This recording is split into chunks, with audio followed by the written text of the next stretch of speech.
Pues, empezamos entonces.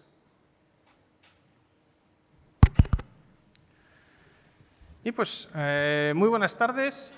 Gracias a todos por venir. Ante todo, pues quiero presentar las excusas de la Asociación de Amigos de la Ópera a todos los que el día 3 de diciembre intentaron seguirnos en directo. Ha habido un problema técnico de última hora, pero esperamos que disfruten de igual manera de esta grabación de nuestro acto.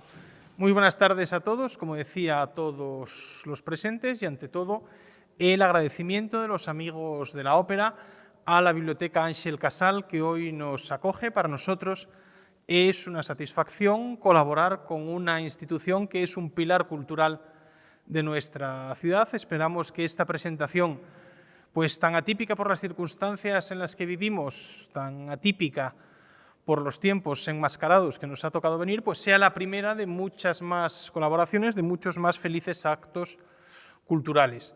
Naturalmente, nuestro agradecimiento también a Librería Couceiro, que es la que hace posible este acto, otro pilar cultural de nuestra ciudad, otro elemento de alegría para nuestra asociación, poder incorporar a una librería tan prestigiosa a nuestro elenco de colaboradores. Por último, naturalmente, tengo que dar las gracias a la Secretaría Xeral de Cultura de la Xunta de Galicia, cuyo patrocinio hace posible este acto. Diciembre para los amigos de la ópera es siempre un mes de recapitulación, un mes en el que tiene lugar un acto tan central para nosotros como es el concurso de canto Compostela Lírica, y en el que teníamos también como contraste nuestro acto más íntimo, nuestro concierto de Navidad, que este año no tendrá lugar. En otros años nuestro presidente siempre recordaba a los socios que nos han dejado. El año pasado, pues cómo olvidar a Maribel Ruiz Ferro y a Carmen Villaverde, Cameron Walker. Este año me toca a mí pues lamentar el fallecimiento de nuestra socia Maruja Álvarez. Desde aquí queremos transmitirle a Marcelino Sanín, su compañero de vida, ahora su viudo, pues el más profundo pésame de nuestra asociación. Diciembre 2020.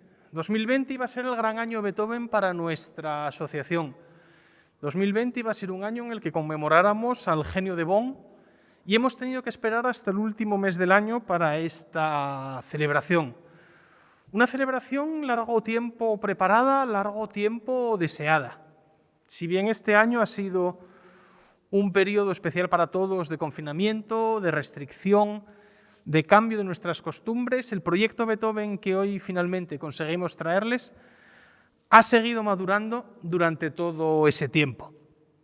Los amigos de la ópera habíamos previsto que esta presentación tuviera lugar en mayo de 2020, quizás en ese mes tan solar como algunas de las sinfonías de Beethoven, ese mes lleno de vida, lleno de sol, llena de energía. Pues hemos tenido que esperar hasta diciembre, pues un mes final, un mes crepuscular, que también encaja en la música de Beethoven. Pero desde principios de año, los amigos de la ópera hemos estado en contacto con quienes me acompañan hoy en la mesa. Este es un proyecto que nos ha acompañado todo este año. Otros se han quedado por el camino. Nos habría gustado conmemorar más a Beethoven. Afortunadamente, en el ciclo de Lied, esa gran iniciativa que tuvimos en el mes de septiembre con la colaboración del Concello de Santiago de Compostela, pudimos honrar debidamente a nuestro compositor. Hoy es nuestra fiesta. Es nuestra fiesta que nos agrada enormemente compartir con el público restringido que está hoy con nosotros en la Biblioteca Ángel Casal, pero que nos agrada especialmente compartir con todos los que nos están siguiendo hoy en YouTube. Hoy Beethoven viene a nuestras casas. Y permítanme que empiece personalizándolo. Para mí, el libro que presentamos hoy, Beethoven, un retrato vienés, escrito por Arturo Reverter y Victoria Staples, es un libro que me acompañó durante el confinamiento. Durante aquellos meses, durante aquellas semanas, sobre todo el mes de abril, en la que estábamos en busca de la recuperación de nuestra salud, confinados en nuestras casas, yo fui leyendo capítulo a capítulo, día a día, este libro. E insisto en esa dinámica de lectura. Un capítulo al día. El libro que vamos a presentar hoy es como esa caja de bombones de licor que uno tiene en casa y que debe tomar pieza a pieza, para saborearlo en toda su extensión, para poder deleitarse en el gusto de esa pieza única que está tomando. 2 serían demasiados, 3 nos embriagarían. De ahí que yo invito a todos los que se acerquen a este libro maravilloso a tomárselo como hice yo durante ese mes de abril, 1 al día. Leerlo, disfrutarlo, escuchar la maravillosa recomendación musical de la que luego hablaremos y esperar con ansia el día siguiente, sabiendo que hay un tesoro esperándonos. Presentar a Arturo Reverter y a Victoria Staples podría ser una tarea que me ocuparía buena parte de la tarde que nos queda hoy. Voy a optar por la fórmula más simple y a la vez más sentida. Arturo Reverter y Victoria Staples, que me acompañan en esta mesa, son amigos de los amigos de la ópera. Así les sentimos, así espero que ellos nos sientan. A lo largo de todos estos meses hemos mantenido el proyecto vivo, hemos mantenido la ilusión de que esta presentación llegara a tener lugar. Hoy, en la víspera de nuestro concurso de canto Compostela Lírica, del que ellos forman parte, aquí están con nosotros haciendo realidad ese proyecto en el que tanto hemos trabajado, del que tanto hemos esperado.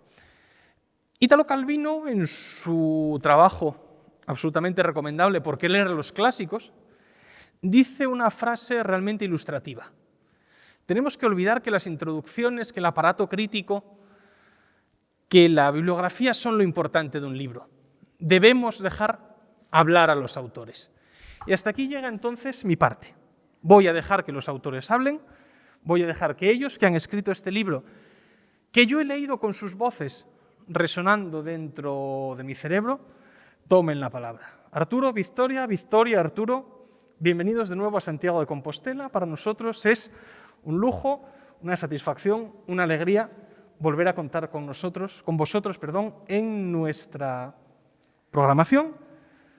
Tenéis la palabra y después desarrollaremos ese diálogo que durante tanto tiempo hemos preparado.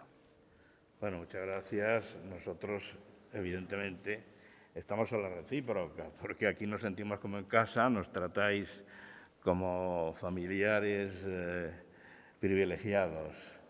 Yo creo que para empezar conviene comentar algo en cuanto a cómo y por qué nació el libro. Y Victoria eso nos lo puede contar estupendamente. Bueno, antes de empezar, muchísimas gracias a Santiago, a la asociación, a nuestros amigos. Y sí es verdad que la idea original era de venir en mayo, pero venir en diciembre tampoco está mal, porque estamos en la fecha del nacimiento, ¿no? Entonces, estamos, la verdad, en el mes de diciembre, que cuando nació Beethoven hace 250 años. Entonces, el libro.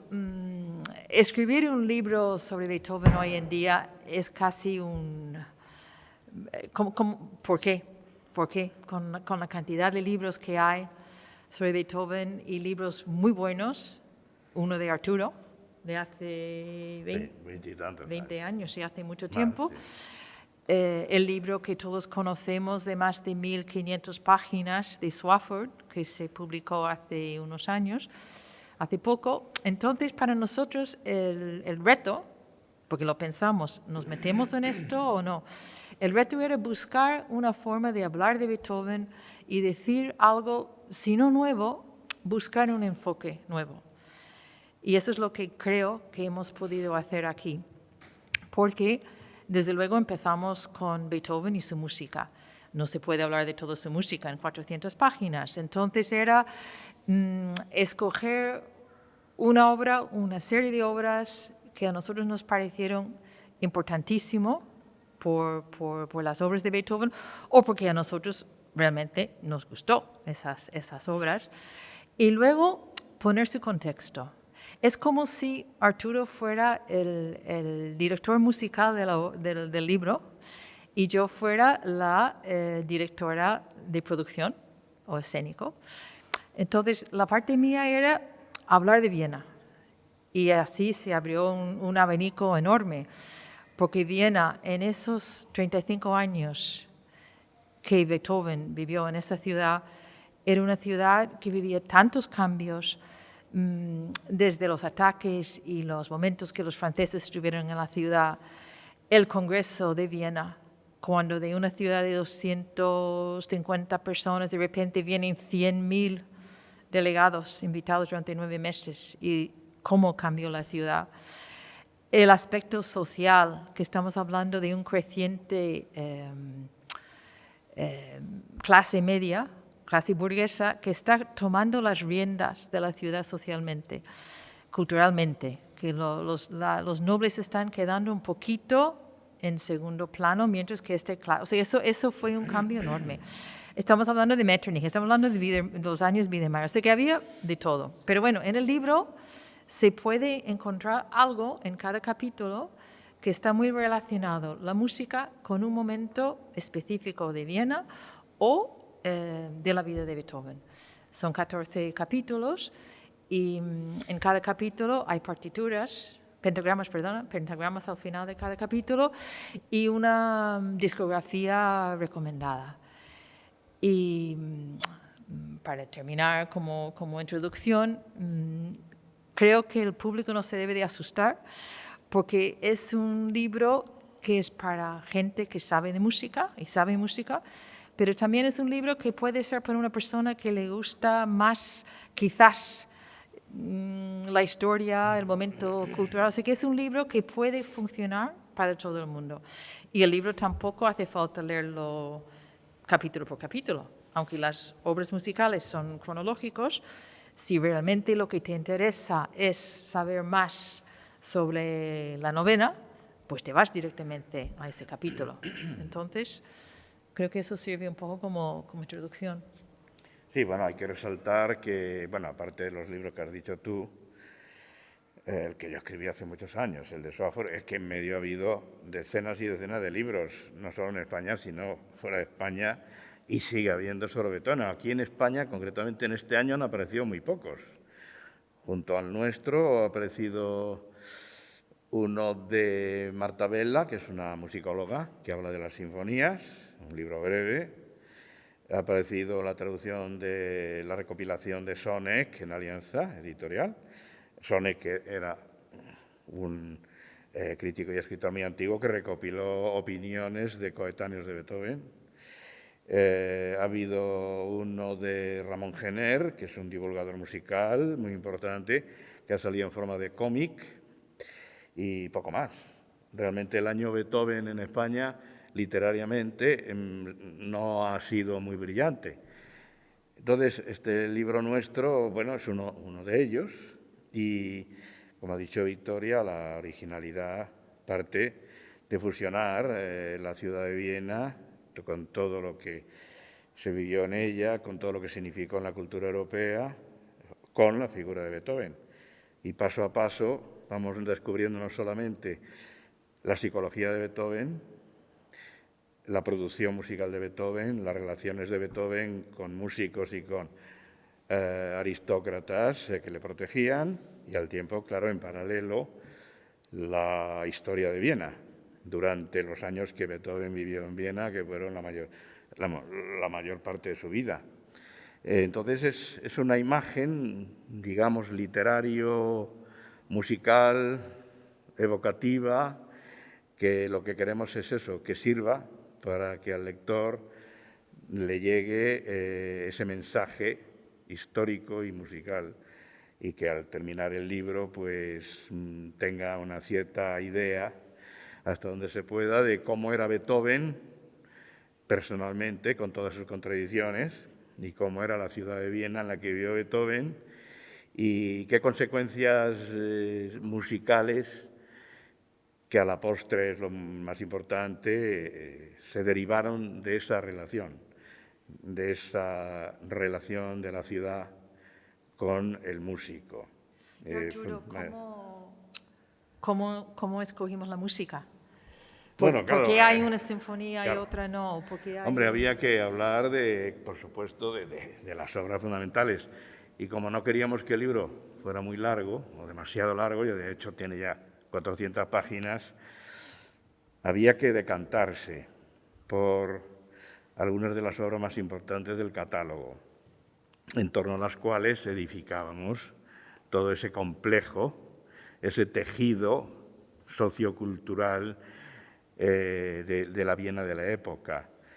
Y hubo que elegir y que dejar fuera obras muy importantes como la Sinfonía número 7, como el Concierto para piano número 4 y algunos otros, pero las que están son las fundamentales. Incluso desde un punto de vista musical, el Septimino, que es la primera obra que examinamos, que es un poco la que define el comienzo de la Viena de Beethoven, no es una obra importante, hablando desde un punto de vista musical, es una obra menor, porque es una obra imitativa y muy atenida a los presupuestos del clasicismo.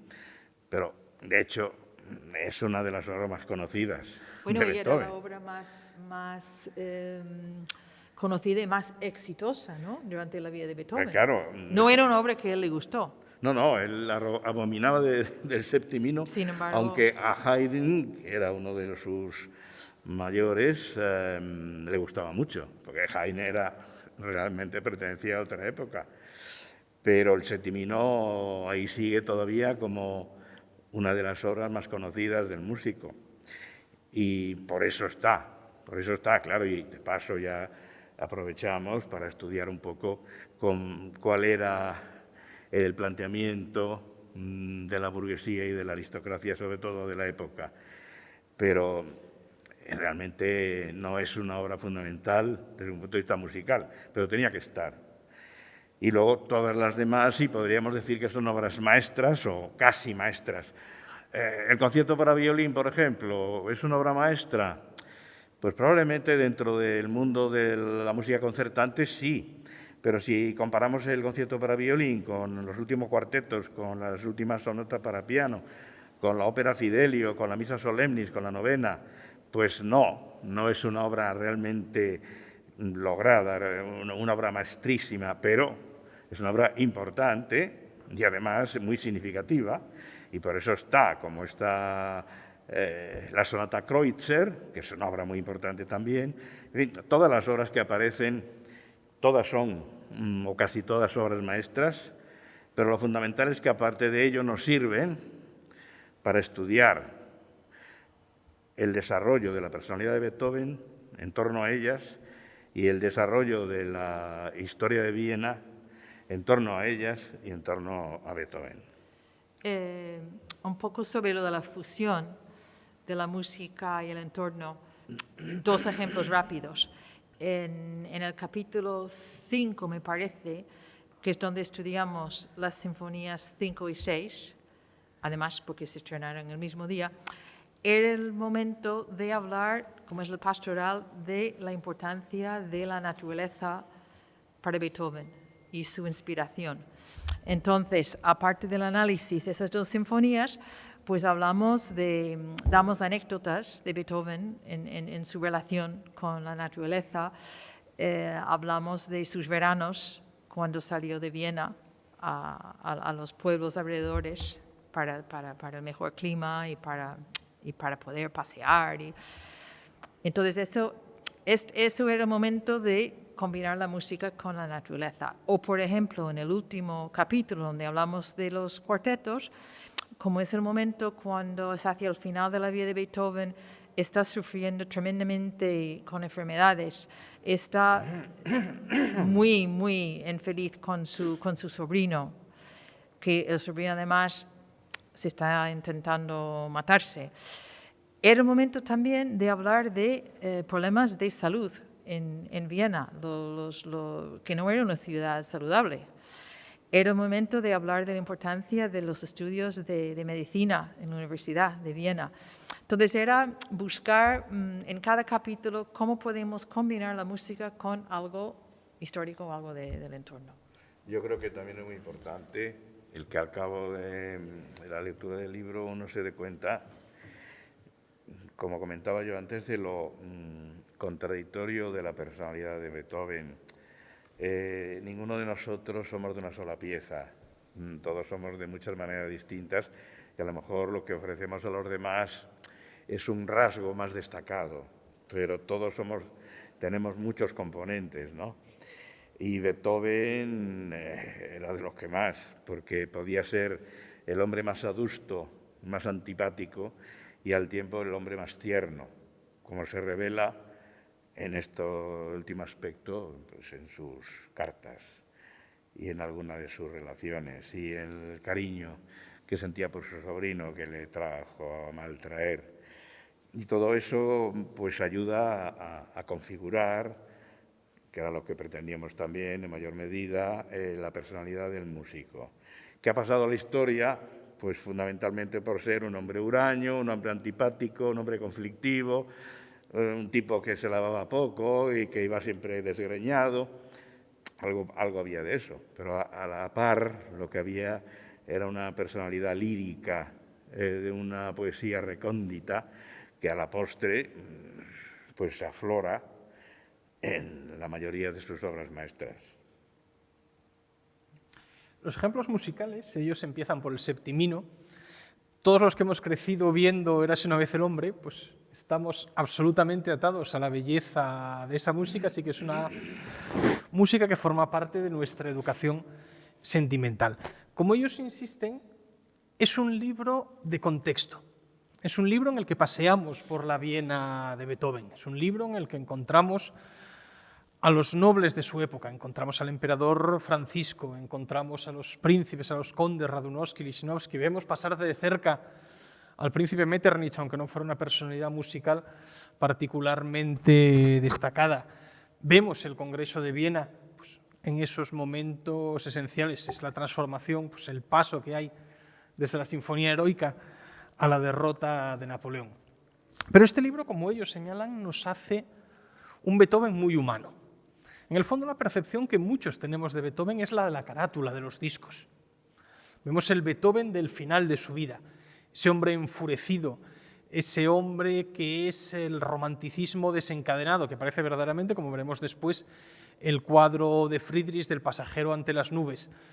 Pero en este libro se nos presenta un retrato muy humano que en cierta medida despeja esas nubes del hombre huraño con el que todos hemos crecido, de ese Beethoven de ¿por qué saludas a tal persona si es indigno de tu genio?, ¿no? Ese reproche que le hizo a Goethe. A mí me gustaría que nos comentarais un poco sobre vuestra percepción sobre el Beethoven más íntimo, que ya habéis apuntado, su propio sobrino, la percepción de su sordera, o incluso esa relación tan especial que parece haber tenido a lo largo de su vida con distintas mujeres, incluyendo, por supuesto, a esa misteriosa amada lejana, sobre la que incluso os atrevéis a proponer una identidad. Bueno, hay una carta de su amigo Fernando Ries en donde dice: Beethoven disfrutaba mucho de la compañía de las mujeres, especialmente de las de rostro bello y juvenil. Si veíamos a una joven hermosa, se giraba, la observaba directamente a través de sus anteojos. Se enamoraba a menudo, pero por poco tiempo. Y es verdad que Beethoven había muchísimas mujeres en su vida antes de ir a Viena, sus primeras novias de jovencito, y cuando llegó a Viena, pues rápidamente, como él se movía en el mundo de las nobles, pues conocía muchísima gente en los conciertos, también tenía alumnas, pero no cuajó ninguna relación. Y entonces, la más famosa de las relaciones es una mujer que no conocemos quién es, porque en 1812 se fue en julio a Teplice, a uno de esos pueblos que estaban a las afueras de Viena, a los baños, ¿verdad? Y él escribió una carta que son realmente 3 cartas en 2 días, a una mujer que no sabemos quién es, porque la carta no viene en nombre de la mujer, y la carta se encontró después de morirse Beethoven en un cajón. Así que tampoco sabemos si la carta llegó a la mujer en cuestión. Y de esa carta ha habido conferencias, libros, películas, ríos de tinta, ¿no? Y es curioso que hemos visto en nuestros estudios que las candidatas, nosotros aquí en nuestro libro hablamos de 7 posibles, pero con los cambios de los años, las generaciones, se ha ido cambiando de que puede ser esta mujer, que puede ser otra mujer. Entonces, esto también es curioso para los estudiosos de Beethoven, que nunca ha sido desde siempre la primera mujer, o la segunda, o la tercera, de las 7 que ponemos nosotros. Nosotros hemos quedado en 2 mujeres, y esas 2 mujeres eran personas cultas. Una de ellas, Josephine Brusnik, y su hermana habían estudiado con Beethoven, y la otra, Antonie Brentano, era la hija de un diplomático austriaco culto, y las 2 mujeres estaban casadas cuando conocieron a Beethoven. Las 2 vivieron muchísimos años más después de morir Beethoven, que da es el punto un poco de tristeza. Sobre todo Antonie Brentano vivió 40 años más. Y en el caso de Antonie Brentano, que es la que más que pensamos que puede ser ella, se supone que ella estuvo muy cerca de Teplice ese verano. Hay uno de los estudiosos, Maynard Solomon, que ha estudiado las entradas de los hoteles, cómo era el tiempo, los carruajes, o sea que como un trabajo científico de cómo podía haber sido que ella estuviera en Teplice. No lo sabemos, pero ella sí conocía a Beethoven. Hay cartas que ella escribió a él, cartas que él escribió a ella. Él dedicó las variaciones de Welle a ella y no sabemos. Después de aquel verano, ella no vio nunca más a Beethoven. Yo creo que su marido se dio cuenta de que había algo ahí. Era un mercader 15 años más mayor que ella, y rápidamente volvieron a Frankfurt, y ella ya a partir de ahí venía poco a Viena. Y tanto ella como Josephine, las 2 mujeres tuvieron descendencia 8 o 9 meses después de aquel verano en Teplice. Y en el caso de Antonie, que era una persona muy creyente, además, creo que eso fue ya el castigo mayor de su vida, porque el niño que nació fue un niño que estaba mal de salud, físico y emocionalmente. Entonces, a partir de 1812, ella se dedicó a ese niño y a la vida en Frankfurt como una mujer dedicada a la filantropía y el arte. Entonces hay algo triste en la historia en mucho de la historia de Beethoven. Y ella dice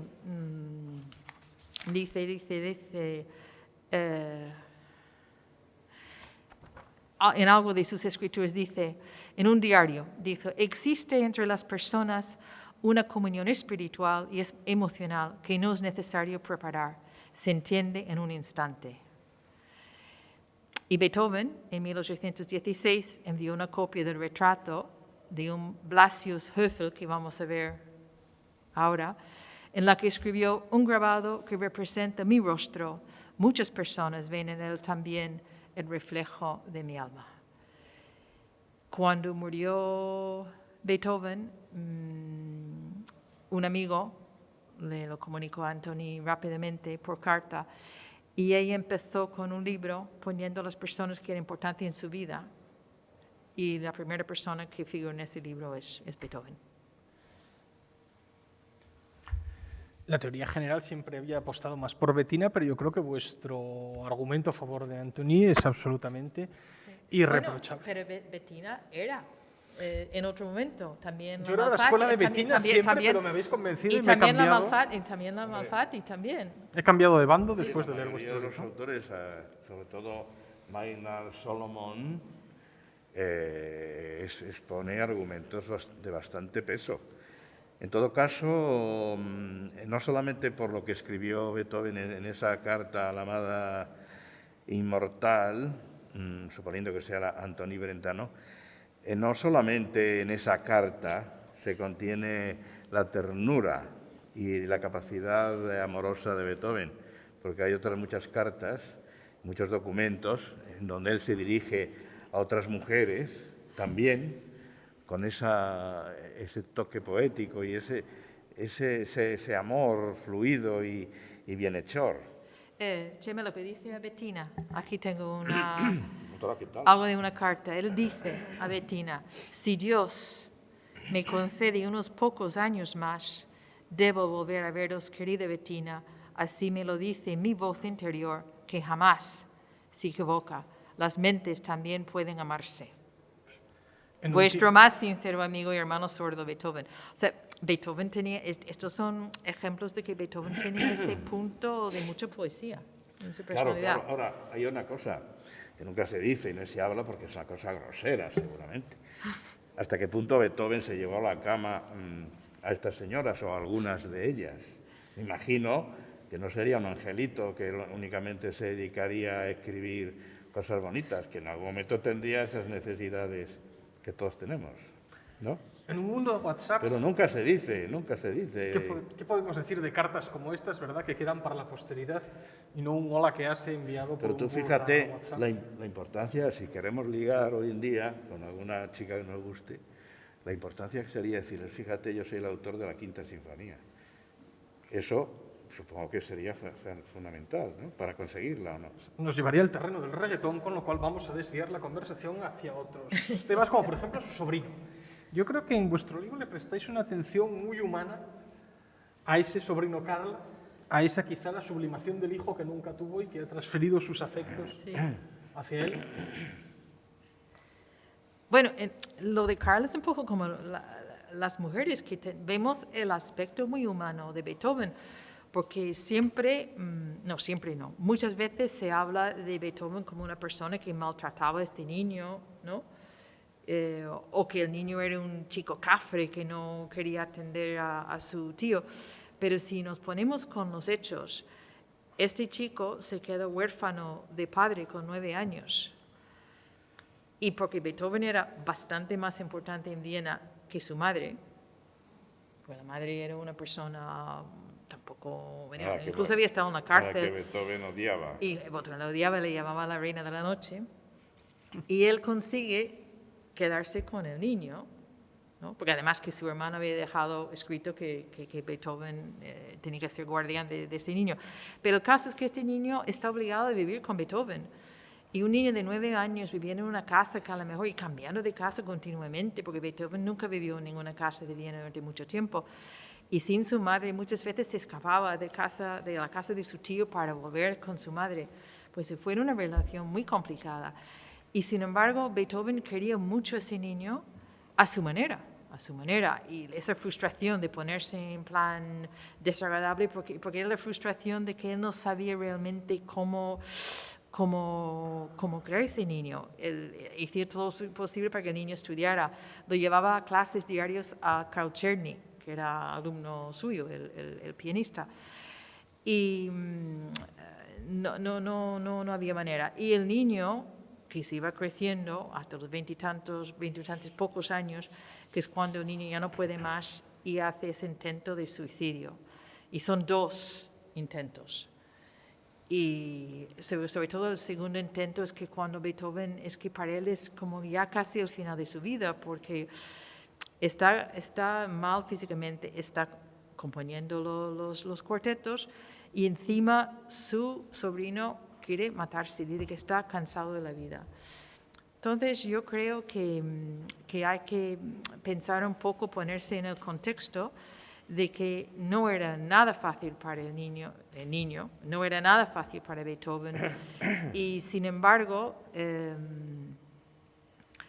cuando Beethoven muere y Karl hereda todo, no termina mal, porque hereda todo lo de Beethoven y también de su tío, el otro hermano, el hermano de Ludwig. Entonces él organiza su vida un poco, tiene mujer, tiene 4 hijas y un hijo al cual le pone el nombre de Ludwig. O sea, es un poco amor-odio. Arturo, ¿tú di algo sobre...? sobre tu idea sobre Carl? Bueno, yo creo que era un golfo, y un maleducado y un desagradecido. Sí. Que luego, Sí. sin embargo, cuando Beethoven muere, pasado el tiempo recapacita y entonces se da cuenta, pasado muchos años, de lo que Beethoven hizo por él. Y, como se dice en el epílogo, le pone Ludwig a uno de sus hijos. O sea que, evidentemente, mucho pozo debió de quedar en él, de todo lo que Beethoven lo protegió. Lo que pasa es que, bueno, por Carl no, era un manirroto también. No, pero estuvo en algunos momentos cumbres. Por ejemplo, la noche del estreno de la novena, Carl estuvo ahí y todos se enfadaron con Beethoven con los demás porque el estreno no había salido como quisieron, no se ganó el dinero que se quería ganar. Y es Carl que está ahí y cena con su tío, solos. Bueno, un aspecto que supongo que del que deberemos hablar, claro, porque es fundamental, el desarrollo de la vida y de la obra de Beethoven es el de la sordera. Y siempre nos hacemos la misma pregunta, entre otras, que cómo habría sido Beethoven, cómo habría sido la música de Beethoven si en 1802 no empezara a quedarse sordo. Y luego, ya pasados los años, no solamente es un poco sordo, sino sordo como una tapia, no oía absolutamente nada. Eso condicionó, evidentemente, su vida, su personalidad y su música, eso está claro. ¿Y cómo habría sido su música si Beethoven hubiera vivido en Viena? Pues seguramente muy diferente. Si se hubiera quedado en Bonn no habría tenido las perspectivas, los horizontes y la protección de la nobleza. Así que debemos felicitarnos probablemente por el hecho de que Beethoven viviera en Viena casi toda su vida y también por el hecho de que se quedara sordo. Porque si no se hubiera quedado sordo, quizás su música no hubiera sido, sobre todo sus últimas obras, tan profunda, tan reconcentrada, tan espartana, tan austera, tan palestriniana, tan simple y tan complicada a la vez. De hecho, en vuestra elección de las obras que deberíamos escuchar sobre Beethoven, pues, a mí me ha resultado particularmente interesante vuestra insistencia en las obras más recogidas, vuestra insistencia en determinadas sonatas. O sea, no habéis ido al Claro de Luna, habéis ido a Hammerklavier, habéis ido a la 32, os habéis ido a los últimos cuartetos de cuerda, ¿no? Quizá que son obras menos asequibles de las que un aficionado estándar puede estar acostumbrado. O sea, no estamos en quinta, no estamos en patética, no, habéis ido a obras que requieren una escucha mucho más detenida y que a mí me han resultado pues, particularmente interesantes, quizá por mi propio conformismo como oyente de música de Beethoven, que me he quedado pues, en los grandes terrenos y gracias a vosotros pues, he podido adentrarme en otros, aunque no comparta vuestra lección de la sexta sobre la séptima, pero bien, eso ya sería la polémica de Hooligan sobre qué sinfonía de Beethoven te gusta más, quieres más a papá o mamá. Pues creo que vuestro catálogo musical es realmente ilustrativo, nos lleváis de la mano hacia grandes obras. Es muy personal, muy subjetivo, porque había que elegir, como hemos dicho antes, pero el gran Beethoven, el Beethoven revolucionario, el Beethoven del futuro, está en algunas de esas obras que probablemente no han tenido una continuación. Hay un gran salto desde Beethoven hasta Bela Bartók, por ejemplo. Un gran salto que está ocupado por grandes músicos, pero que recibieron solamente hasta cierto punto la herencia de Beethoven, porque evidentemente no hay ningún cuarteto posterior a Beethoven hasta Bela Bartók, seguramente, que ahonde, que profundice, que sea tan desolado pues como pues la fuga inicial del cuarteto número 14, ¿no? El opus 131. Es que ahí está el Beethoven insondable, el revolucionario, que es a la postre, yo creo que el más importante. Evidentemente, el Concierto Emperador es un lujo, es una obra brillantísima, Es un desarrollo impresionante.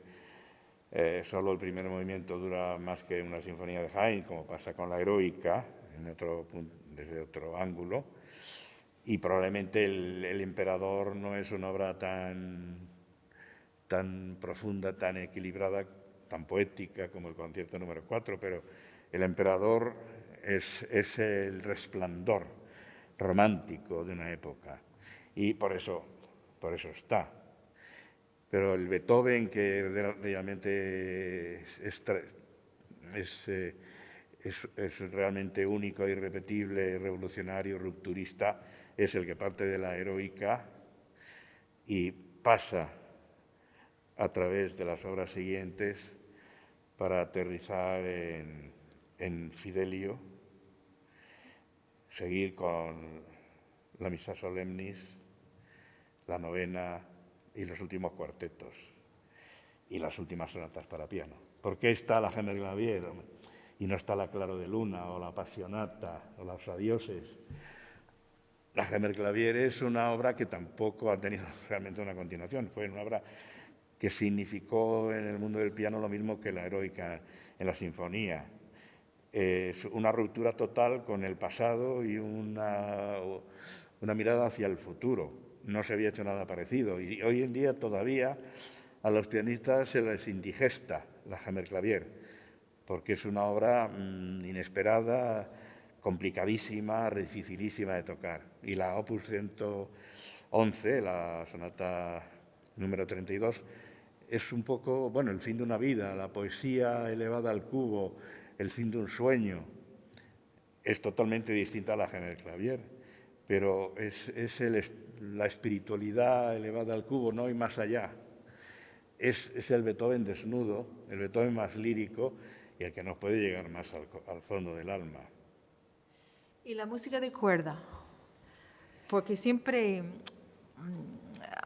bueno, siempre no, muchos pensamos en el Beethoven de las sinfonías, el Beethoven de piano, y sin embargo, la música de cuerda está al principio de su vida, opus 1, y está al final, que son los últimos cuartetos. Y en nuestras investigaciones hay más de una vez cuando hemos visto Beethoven diciendo que la música de cuerda para él es, incluso dijo que era más importante que el piano.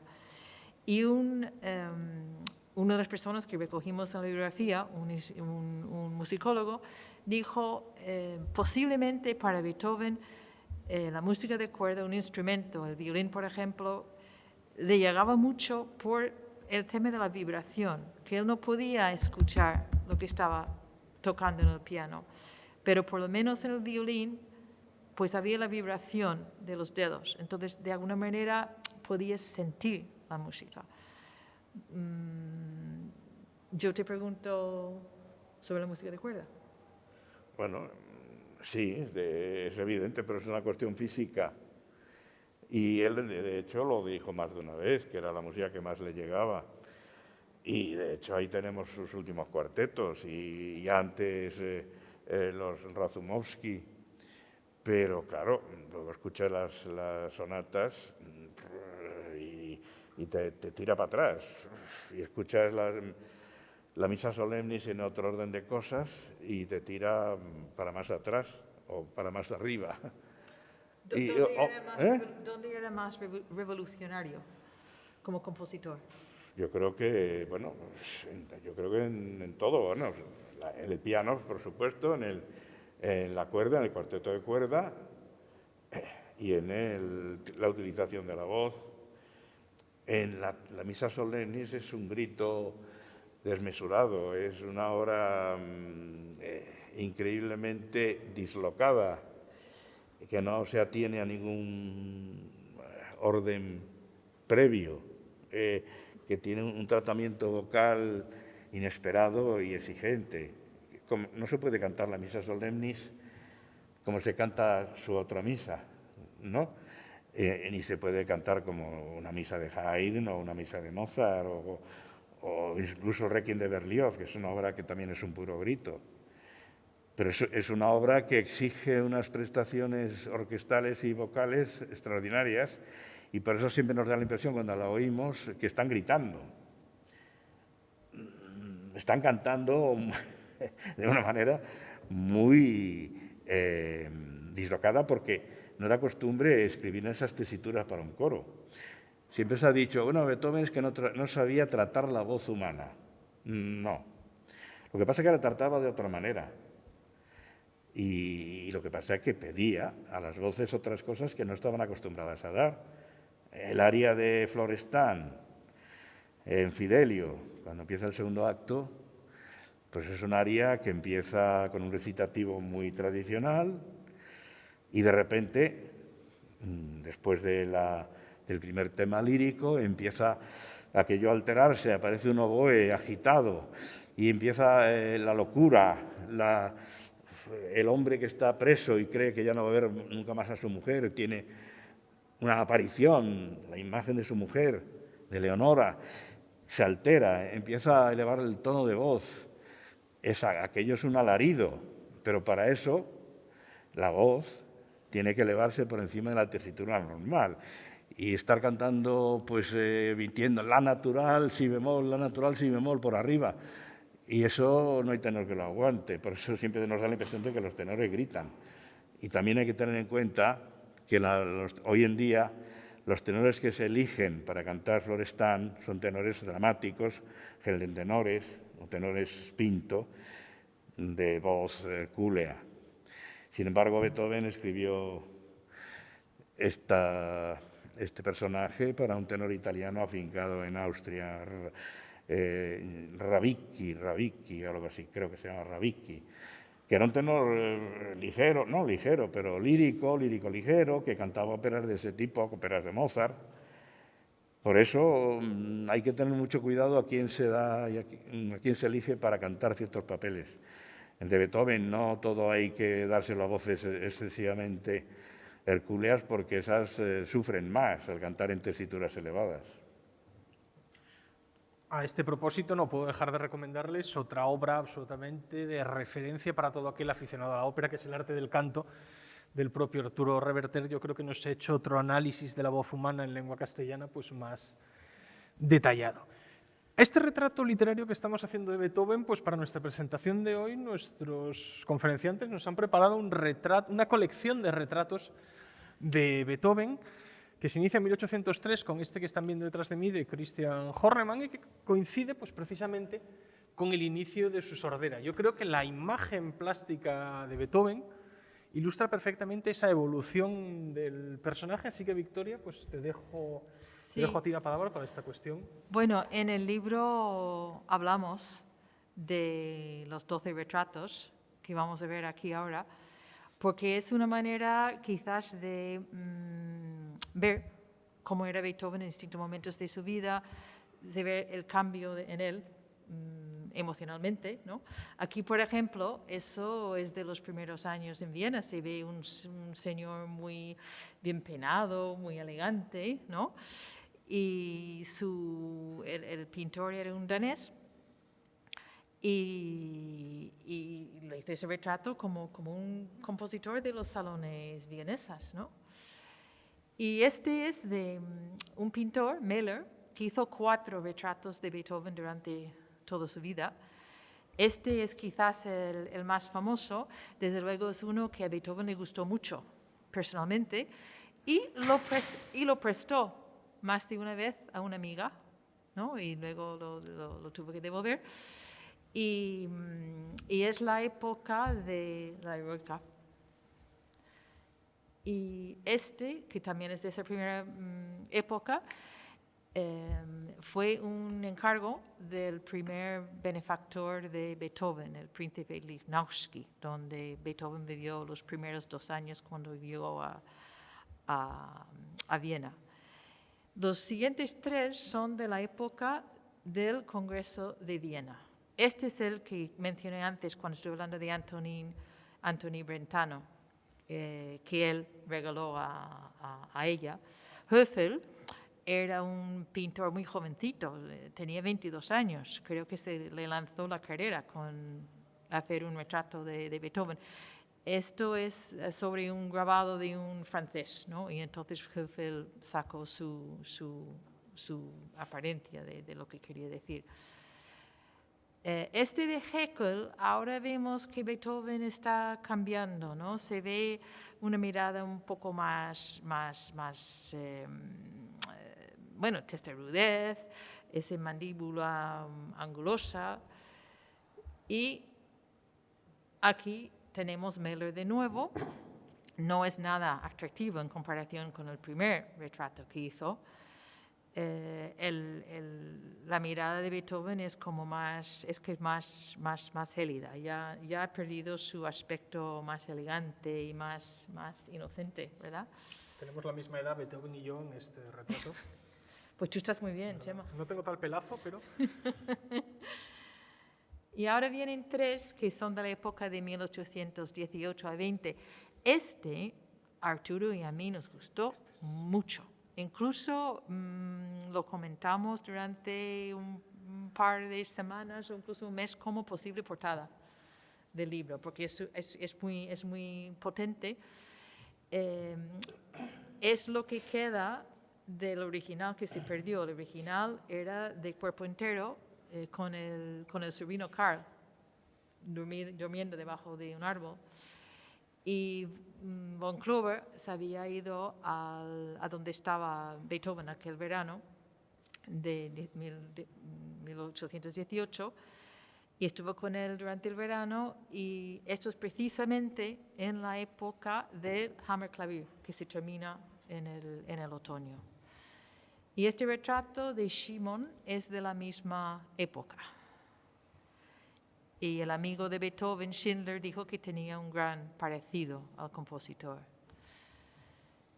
Y estos dos de Joseph Bohm a mí me llegan personalmente porque, aparte de que evidentemente hace frío, viento, son los paseos de Beethoven en Viena, porque sabemos de sus paseos en verano en el campo, pero en invierno también hizo sus paseos diarios por Viena, y se ve que tiene detrás de su espalda ese librito para poner cualquier idea que le viene a la cabeza, o si él se encuentra con una persona y quiere conversar a través de su librito. Este es el famoso, ¿no? Que no tenga un disco con este retrato, por favor, que abandone la sala, porque... Y este precisamente de todos los retratos era no, de la portada, por favor, ¿no? Está en las camisetas, está por todas partes. Era un aclamado retratista alemán, es el más famoso retrato de todos, y era un encargo de Antonín Brentano y su marido. Y ahí tiene la misa solemnis. Y ahí tiene la misa solemnis, y por la fecha tiene que ser el credo, ¿verdad? Lo que está componiendo. El rostro es bello, relajado, no hay semblante de frustración a pesar de todo lo que estaba pasando en su vida en ese momento. Y el cuadro gustó entre los amigos. Karl Czerny, el pianista, dijo que se había captado su estado de ánimo. Bueno. Este retrato del austriaco Waldmüller, este es el pintor más famoso, ¿no? Que pintó a Beethoven. Se ve como cuadro, está muy bien hecho. Las sesiones, por lo visto, con Waldmüller, con Beethoven, no eran nada agradables. Incluso Waldmüller tuvo que terminar el retrato sin el compositor delante. Y eso comenta también más de un retratista, diciendo que no era fácil pintar a Beethoven porque era impaciente, malhumorado, y varios se tienen que terminar de memoria, ¿no? Esto es la época cuando Beethoven está trabajando en la novena, y precisamente que puede ser el último de los retratos buenos conocidos de Beethoven, está hecho un par de días después del estreno de la novena. Vemos su mirada severa. Schindler, el amigo Schindler, dijo que era una fantasía, porque aquí no se percibe nada, ninguna marca de viruela, no se percibe demasiado irritación. Sin embargo, una mujer del coro que cantó en el estreno, ella describió la cara del compositor como colorada, marcada por la viruela y con ojos penetrantes negros. Sin embargo, no se ve, perdón. No se ve, en ninguno de los cuadros se aprecia lo de la viruela. Sí hay algo idealista en todos, ¿no? Y no me pude resistir con esto, porque hablamos del romanticismo en el libro, claro está, y Friedrich tenía que estar en el libro, y esto es el cuadro que representa el romanticismo, la naturaleza, el contacto del hombre con lo sublime, pero también podría ser Beethoven, aislado, en contacto con lo que hay delante, pero también viviendo en su mundo. Voy a decir, este cuadro que me apasiona absolutamente. Todo Friedrich me enloquece, y es otro cuadro pues, que ha sido vapuleado en portadas de ediciones baratas de Quinta Sinfonía, porque verdaderamente pocos cuadros han podido representar ese ideal de la soledad ante el enigma, ¿verdad? Este señor tan elegante en la Suiza sajona, tan perfectamente representado, ¿verdad? El que nos haya hecho una foto ante un mar de niebla como esa, pues no merece ser amigo mío. Amigos, pero algo más que amigos, protectores. Vosotros en vuestro libro resaltáis la capacidad, con perdón de Beethoven, de arrimarse al buen ascua. Beethoven siempre fue capaz de captar la atención de personajes destacadísimos que recogéis en vuestro libro, el príncipe Lichnowsky, el conde Radnowski. ¿Qué nos podéis contar sobre eso?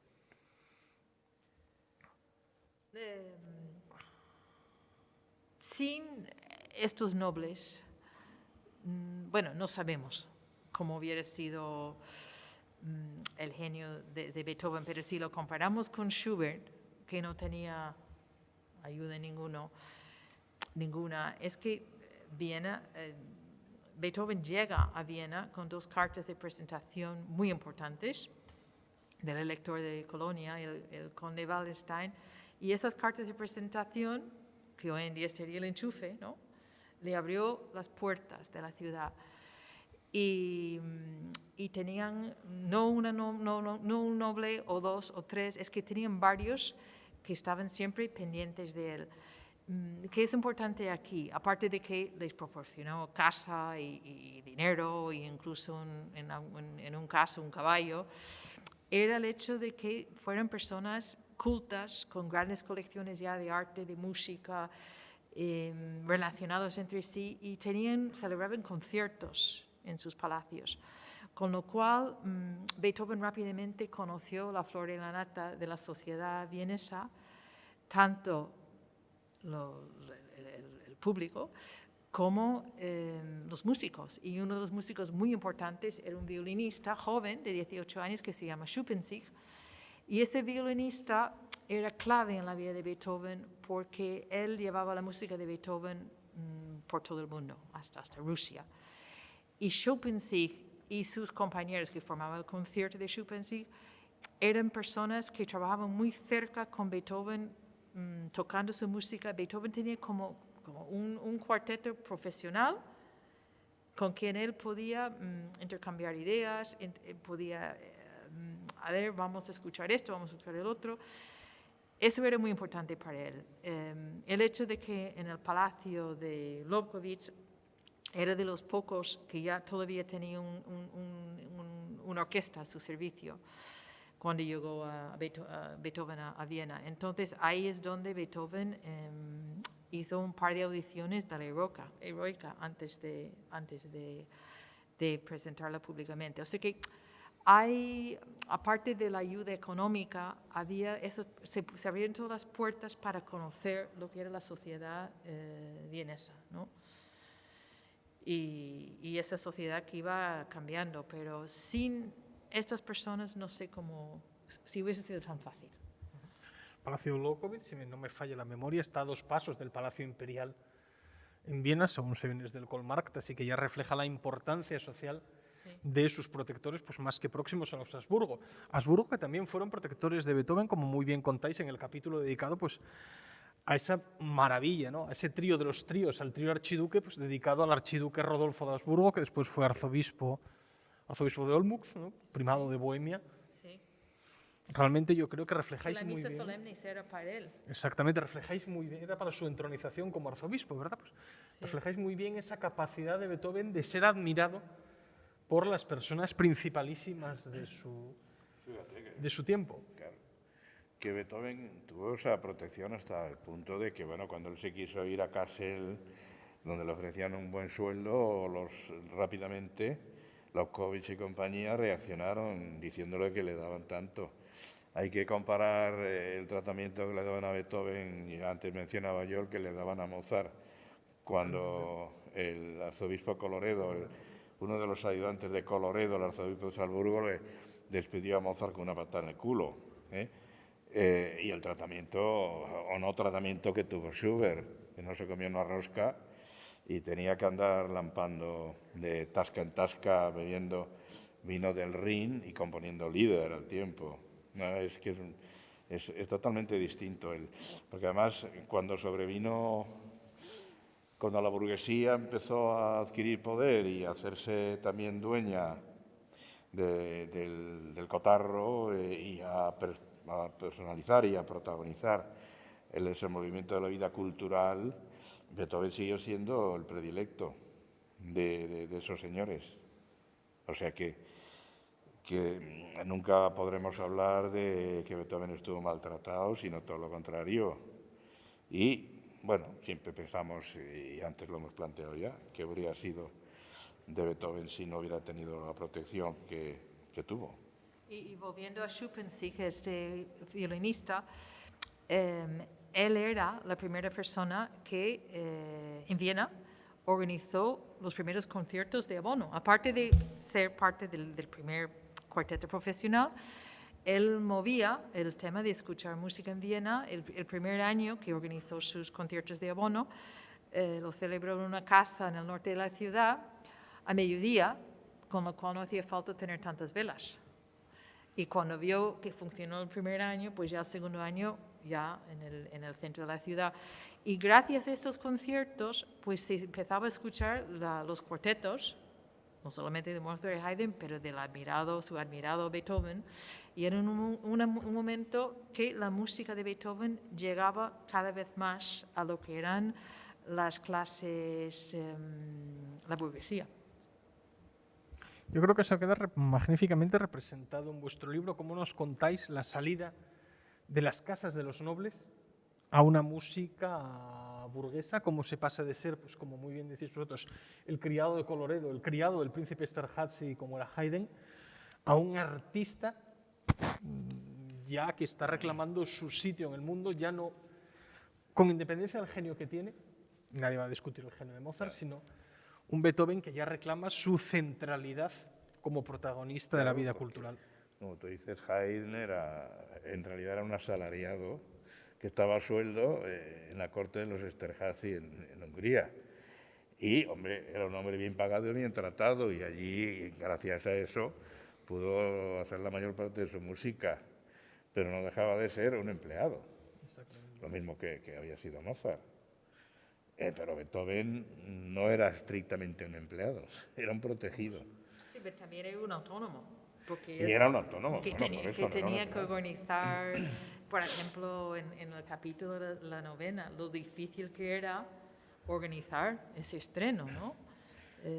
Porque si tú eres el músico y tienes que organizar ese concierto, pues entre el teatro, el coro, ampliar lo que es la orquesta, cambiar las fechas, porque esas fechas no son fechas que coinciden con el mejor momento.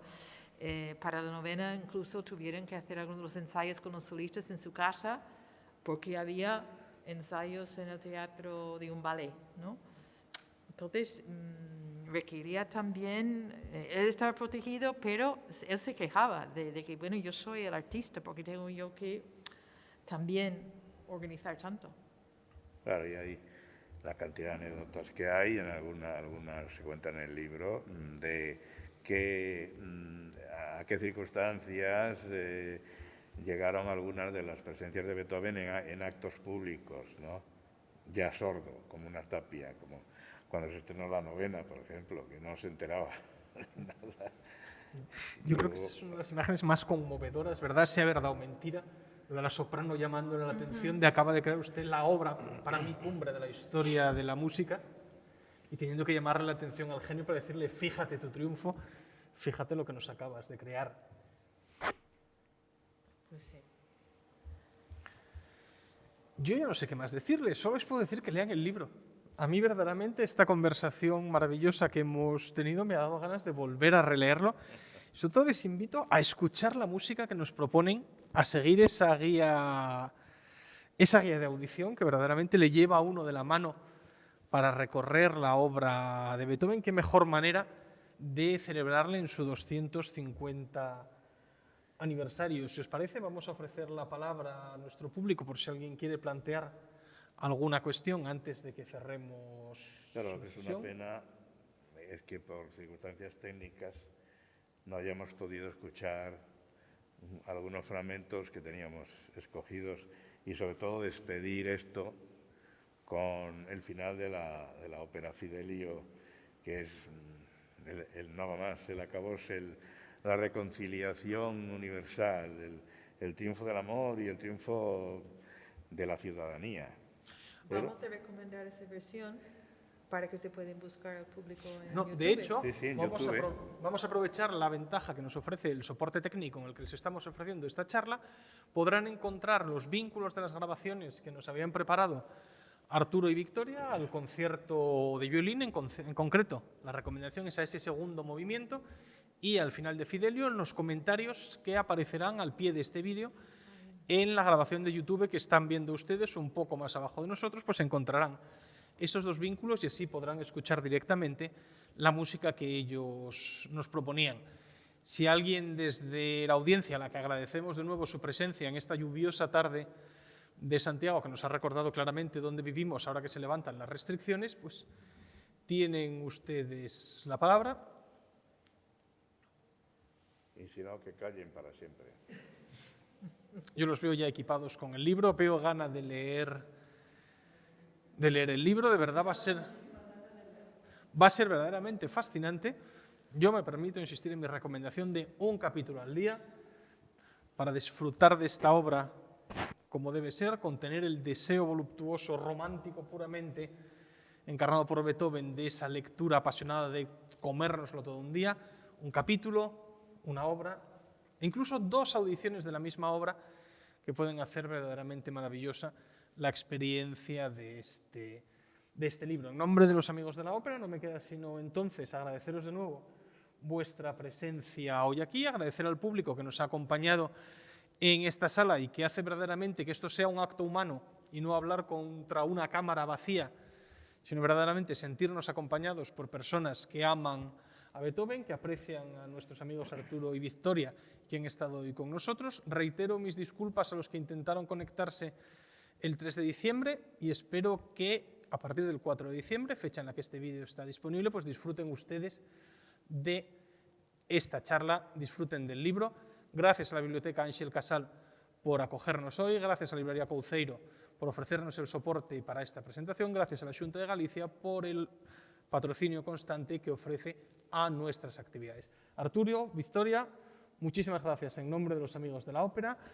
Yo he disfrutado de esta charla como si volviera a leer el libro, cosa que volveré a hacer inmediatamente. En la próxima reunión tendré preparada el área de Florestan.